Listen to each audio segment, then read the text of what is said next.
Bihar police की आर्थिक अपराध इकाई यानी ईओयू आज से कुछ खास परीक्षार्थियों से सवाल शुरू करेगी। ईओयू ने इस बाबत 9 परीक्षार्थियों को नोटिस जारी कर बुलाया है। ईओयू के सवालों का सामना इन 9 छात्रों के अभिभावक भी करेंगे। इन 9 छात्रों के रोल कोड सॉल्वर गैंग के पास मिले।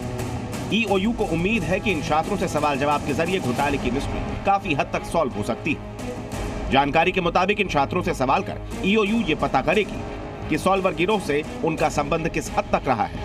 ये भी पता चलेगा कि उत्तर अटवाने वाले इस गैंग में ये 9 परीक्षार्थी भी शामिल थे या नहीं। बिहार में नीट पेपर लीक की पड़ताल के दौरान बरामद कागजातों से ये साफ हो गया कि इस गड़बड़ी में भी संजीव मुखिया और उसके बेटे शिव के गिरोह का हाथ है। लेकिन तफ्तीश के दौरान ये तथ्य सामने आया है कि बाप बेटे का ये नेटवर्क सिर्फ बिहार ही नहीं, पूरे देश में फैला है। आखिर बाप बेटे की जोड़ी कैसे अपने काम को अंजाम देती थी? अब इन तमाम सवालों के जवाब मिलने का वक्त नजदीक आ रहा है, यानी असली खुलासा होना अभी बाकी है। प्रशांत झा, जी मीडिया, पटना।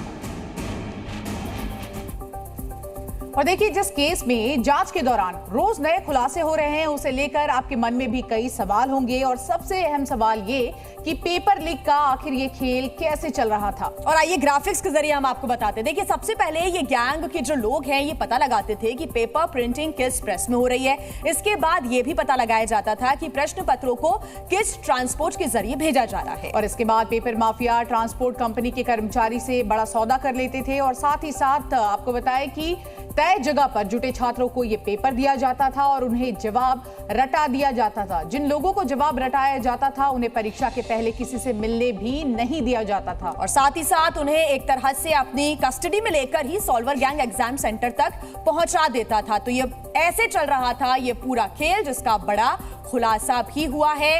ये तमाम बातें सामने आ रही हैं कि आखिर कैसे बच्चों को अपनी कस्टडी में ये गैंग ले लेता था और उसके बाद उन्हें आंसर्स रटा दिए जाते थे। और पेपर सॉल्वर गैंग ये लगातार लंबे समय से कर रहा था। जी न्यूज़।